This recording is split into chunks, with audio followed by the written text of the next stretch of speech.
The long-haired Mac Daddy is going around Canada doing town halls, and he's saying that Canadians don't have to worry about ISIS fighters coming back to Canada because his top government civil servants, his top government workers, his top agents, they all tell him that there is nothing to worry about ISIS. Don't worry. Bring them in. You can bring as many ISIS soldiers and ISIS terrorists into Canada as you want, and you can try and rehabilitate them. They won't try and do anything funny. They won't try and use this as a way to gain access to Canada and pretend to be rehabilitated only to turn around when our backs are turned and blow us to smithereens. There is nothing to worry about. That's what the long-haired Nat Daddy is saying.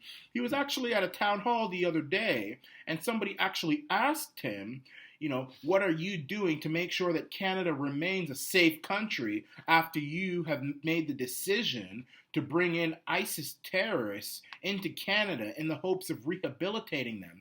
ISIS terrorists who, yes, they lived in Canada, but they're not going to get any punishment. They'll be able to roam free. They've committed atrocities. They've done all sorts of stuff.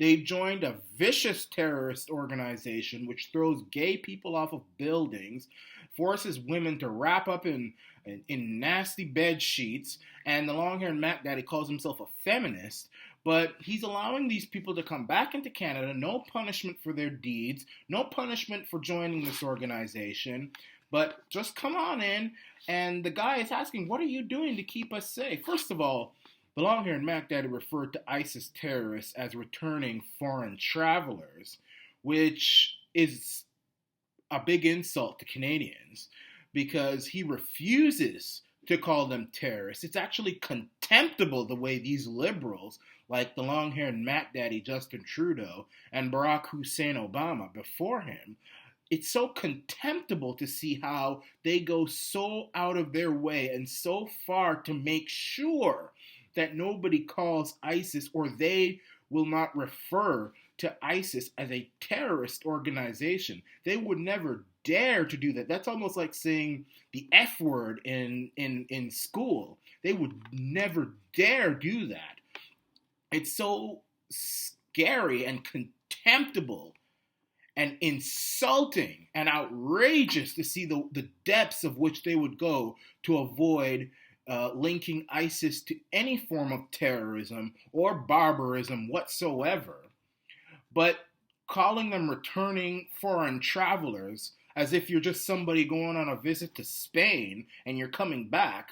No, these people are terrorists. These people have joined it. If these were white people who went to Germany to join the Nazis, the long-haired Mac Daddy wouldn't hesitate to call these people white nationalists, and that's what they would be. But this guy goes so out of his way to make sure that they are not referred to as terrorists. And if you do refer to them as a terrorist, or if you do try to attack ISIS in any way whatsoever, you are branded as an Islamophobe, as an Islamophobic. The member of Parliament for St. Catharines, Chris Biddle, the same fool who likes to walk around in women's high heels. I don't know. I think he's gay or something. I mean, there's nothing wrong with being gay. I'm just saying. Either that or there's something really wrong with him. I'm just saying. No normal guy walks around in women's high heels, but that's what he does. Maybe he's a transvestite. I don't know. But he actually called a bunch of people who protested in his constituency against the long-haired Mac Daddies bringing in ISIS soldiers into Canada, ISIS terrorists into Canada. When people went to St. Catharines to protest that, Chris Biddle called them Islamophobic. Now, if I was a Muslim, I would actually storm Chris Biddle's Parliament office, his parliamentary constituency office, and I would demand that he apologize for that, because what he is doing and what the long-haired Mac Daddy is doing and what any liberal is doing when they say that if you attack ISIS, you are Islamophobic, is you are linking Muslims and Arabs with terrorists. So if I attack ISIS and I criticize the long-haired Mac Daddy for bringing in ISIS terrorists back into Canada, trying to rehabilitate them or whatever nonsense you're trying to do, even though it's proven, and I'm about to share with you a link that CSIS and his top generals and spies and agents are actually saying that this is not going to be a good idea, and you protest that, and that's Islamophobic, that should automatically put the long-haired Mac Daddy and Chris Biddle as Islamophobic. That's saying Muslims are terrorists. You criticize ISIS, you're Islamophobic. So how is that Islamophobic? If I criticize ISIS, I'm not criticizing Muslims, I'm not criticizing Islam. And by the way, I do criticize Islam because I'm against the religion. I'm not against Muslims or people who practice Islam, but I am against Islam. But but nobody's criticizing Islam, they're criticizing ISIS. And you call them Islamophobic? Well, then you're just proving our point that there's something wrong with Islam. So the long-haired Mac Daddy agrees with the Iranian nation and agrees that there's something wrong with Islam. But we're not talking about that right now. I don't want to get into that right now. You can get into that if you want to, but I don't want to right now. What I want to get into is the fact that Justin, the long-haired Mac Daddy Trudeau, is lying like a sidewalk through his teeth to the Canadian people. He has stated over and over again that his top generals and his top agents and his top government civil service servants all tell him that ISIS is not a threat, and bringing in ISIS soldiers and ISIS terrorists trying to rehabilitate them is not a threat. But newly undocumented, unearthed CSIS documents, some of them marked top secret, prove that that's a lie. CSIS is terrified of this. His top civil servants are terrified of this. Even people in his own cabinet have spoken out against this, saying that this isn't going to work. And I've heard the interviews on CP24, and I've talked about them. Let me read part of the article, and I've posted this article on the comments section. So if you want to see this article in its entirety, go down to the comments section and click on it. I've pinned it. And I've actually also I've posted the video where the long-haired Mac Daddy calls ISIS terrorists returning foreign travelers.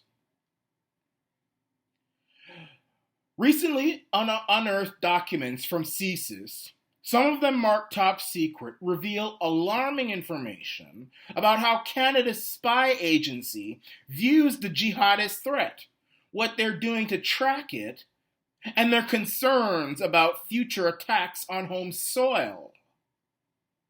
The terrorism threat in Canada posed by jihadists is ever-changing, hard to pin down, and requires continual monitoring.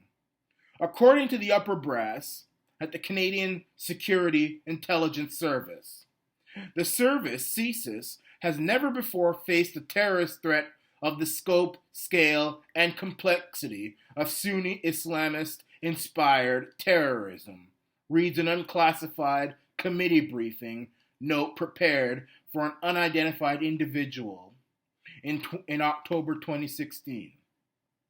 And the long-haired Mac Daddy gets these articles. He reads these. His generals, all his people at CSIS, they tell him this. But then he turns around and lies to the Canadian people and says that his people say everything's fine. Don't you worry about a thing. Don't even ask me a question about terrorism and if I'm keeping the country safe. Don't ask me that question because my government says it's safe.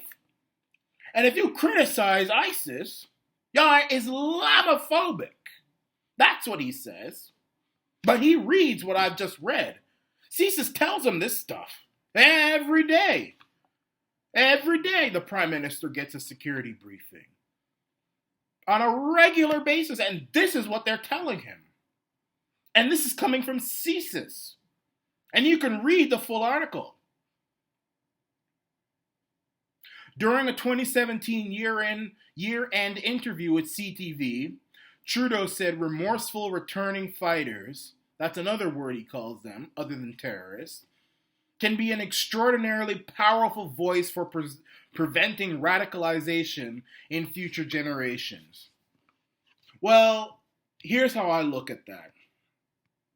If you could successfully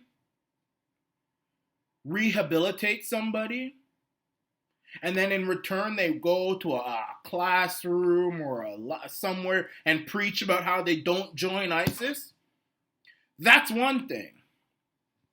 But no matter how many people you bring into this country who try and pose as a positive voice against radicalization, ISIS is still going to use this as a way to gain access into Canada, bring their fighters into Canada, hard-trained terrorist fighters, pretend to be rehabilitated, and when the government and all of us turn our backs, and when we least expect it, they blow up a subway, they blow up a club, they shoot someone, they run someone over. That's what's going to happen.